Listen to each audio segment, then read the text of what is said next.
Soyons sincères un moment, vraiment entre nous. Comment Baby Saja a-t-il réussi à voler autant de cœurs alors qu'il ne prononce pratiquement aucune phrase dans tout le film? Comment un personnage qui ne parle presque jamais, qui se contente d'un regard ou d'un geste, peut-il devenir un phénomène au point de dépasser en popularité certains protagonistes principaux? Aujourd'hui, on plonge ensemble dans absolument tout ce que ce petit démon adorable cache derrière ses airs innocents. Installez-vous, prenez un snack, mettez-vous confit. Et comme toujours, salut tout le monde, ici Léna, votre Huntrix préférée. Le truc le plus fou avec Baby Saja, c'est que le film nous vend l'idée qu'il serait le Benjamin du groupe, le McNay officiel des Saja Boys, le petit dernier qu'on doit protéger. Mais au fond, on n'en sait rien du tout. Le film ne nous donne aucune information sur l'âge réel des membres, pas un chiffre, pas une indication. Ce rôle de bébé du groupe lui colle simplement parce que ça correspond à son comportement doux, enfantin et extrêmement attachant. Et pourtant, qu'il soit réellement le plus jeune ou non, il joue ce rôle à la perfection. On n'oubliera jamais son gougou dada pendant l'épreuve du piment. On sent à ce moment-là qu'il se régale à incarner cette personnalité adorable qui déstabilise tout le monde. Ce qui est dingue, c'est qu'il parvient à devenir iconique sans jamais avoir de vrai dialogue.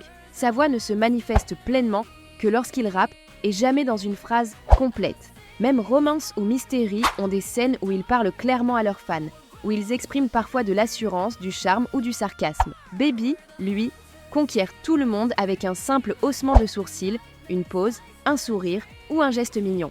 Et si vous aussi vous avez un petit faible coupable pour lui, avouez-le dans les commentaires, je vous jugerai pas.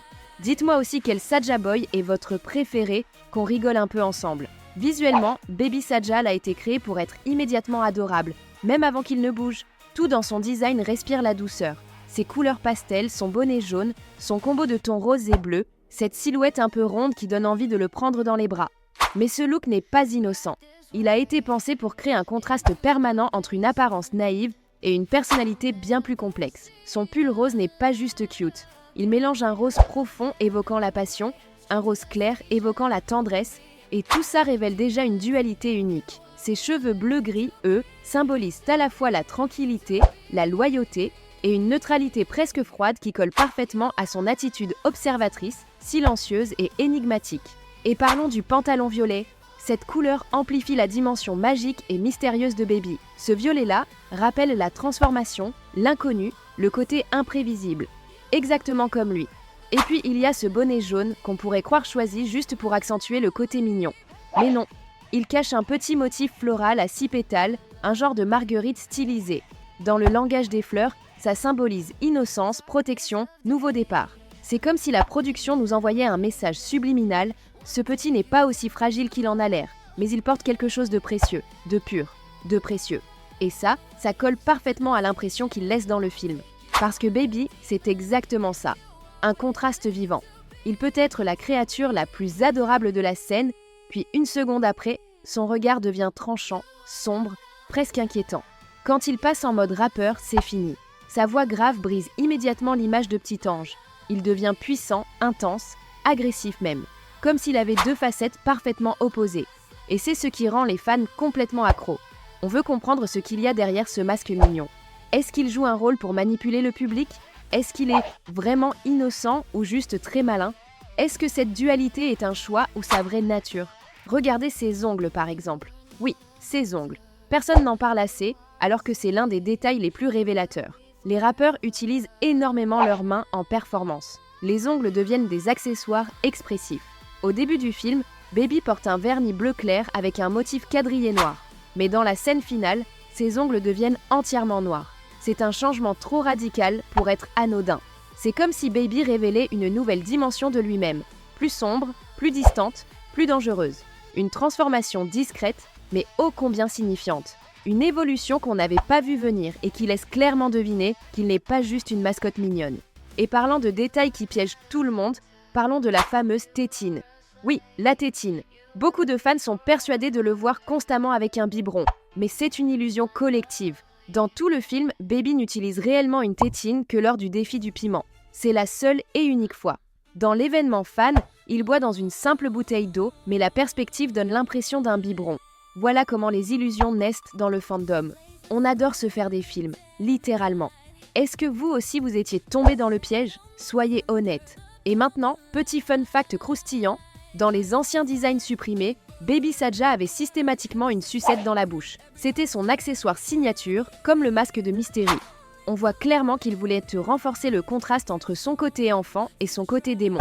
Et autre détail mignon, à l'origine, Baby avait les cheveux rose pâle. Très cute, mais personnellement, je trouve que le bleu-gris final lui donne beaucoup plus de personnalité. Ça met en valeur sa dualité, son côté mystérieux. Et vous préférez quelle version? Et maintenant, parlons inspiration. Beaucoup de fans ne le savent pas, mais la réalisatrice a confirmé que Baby Saja a été inspirée par Jimin du BTS, pour sa douceur naturelle, son charme tendre et cette capacité à attirer l'amour du public sans effort. Et franchement, ça se voit. Mais ce qui est encore plus drôle, c'est qu'ils ressemblent aussi énormément à Suga. Leur talent pour passer du mignon au menaçant en un clin d'œil, leur intensité lorsqu'ils rappellent. Baby Saja semble presque être un mélange parfait entre la douceur de Jimin et l'intensité sombre de Suga. Le combo ultime. Un personnage conçu pour séduire, intriguer et marquer. Un autre détail qui passe sous le radar, son nom. Beaucoup le prennent juste comme un surnom de bébé, mais Baby peut être réarrangé pour former AB, comme Abby. Oui, Abby, un anagramme parfait. Coïncidence ou clin d'œil interne? Dans un film aussi rempli de symboles, de choix visuels intentionnels, de sous-textes, je me méfie des coïncidences. Peut-être qu'il existe un lien entre Baby et Abby. Peut-être qu'ils représentent deux extrêmes d'un même concept, ou peut-être que les artistes se sont juste amusés. Mais ça fait réfléchir, avouez.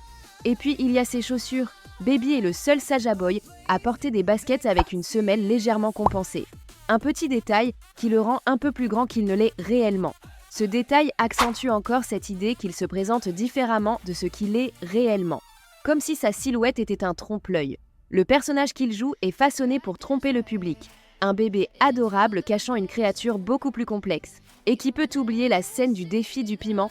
Baby est littéralement le seul à boire la sauce entière sans broncher. Beaucoup de gens pensent que c'est juste parce qu'il est mignon mais fort. Mais pour moi, ça prouve qu'il veut gagner, qu'il veut se distinguer, qu'il veut impressionner quelqu'un. Peut-être le public, peut-être Guima. Et devinez quoi? Dans le show final, lorsqu'il rappe, c'est bien lui qui attire l'attention du roi des démons. Ce n'est clairement pas un hasard. Et maintenant, la relation Baby Mystery.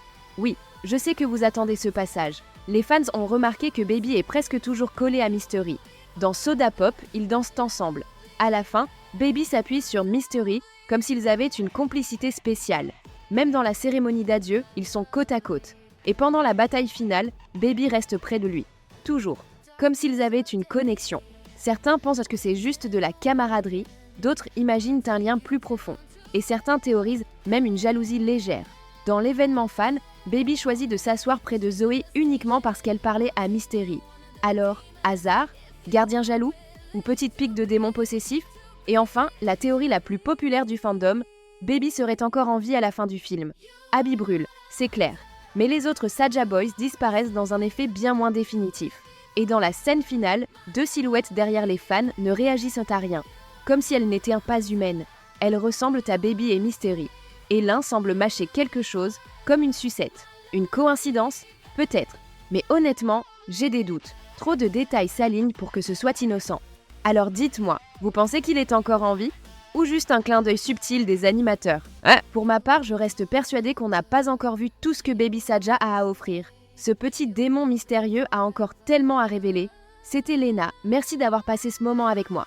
On se retrouve très vite pour d'autres secrets cachés de K-pop Demon Hunters. À bientôt!